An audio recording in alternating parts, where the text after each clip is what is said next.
Tu regardes ton compte bancaire avant de dormir et tu stresses déjà pour la fin du mois?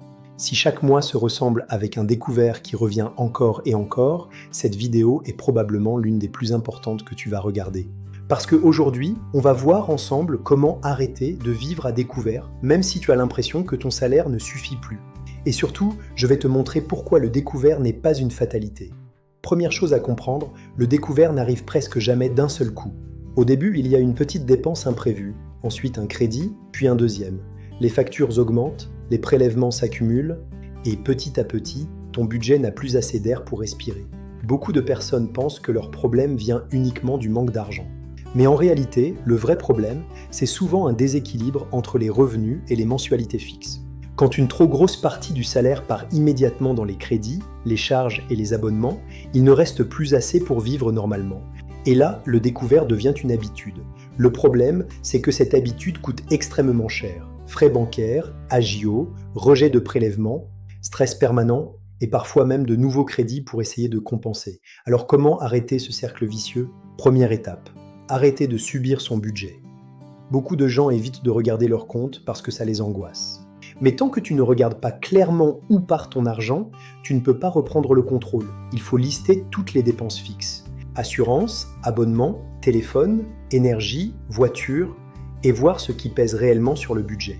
Très souvent, les gens découvrent qu'ils ont accumulé tellement de petites mensualités qu'ils ne savent même plus combien ils remboursent réellement chaque mois. Deuxième étape, arrêter les dépenses automatiques inutiles, les abonnements oubliés, les achats impulsifs, les paiements fractionnés. Ce sont souvent des petites sommes qui paraissent anodines, mais qui finissent par étouffer le budget. Le paiement en plusieurs fois reste un crédit. Et quand tu additionnes plusieurs paiements fractionnés avec des crédits existants, le budget explose sans même que tu t'en rendes compte. Troisième étape, créer de l'air dans son budget. Et c'est souvent là que beaucoup de personnes réalisent que le vrai problème vient des mensualités trop élevées.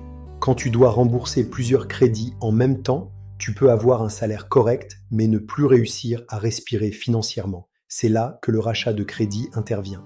Le but n'est pas de faire disparaître les dettes comme par magie, mais de regrouper plusieurs mensualités en une seule plus adaptée au budget. C'est pour retrouver un équilibre et éviter le découvert permanent. Beaucoup de familles retrouvent simplement un peu de sérénité grâce à ça. Quatrième étape, arrêter de penser que la situation va se régler toute seule. Plus on attend, plus le découvert s'installe et plus les solutions se compliquent.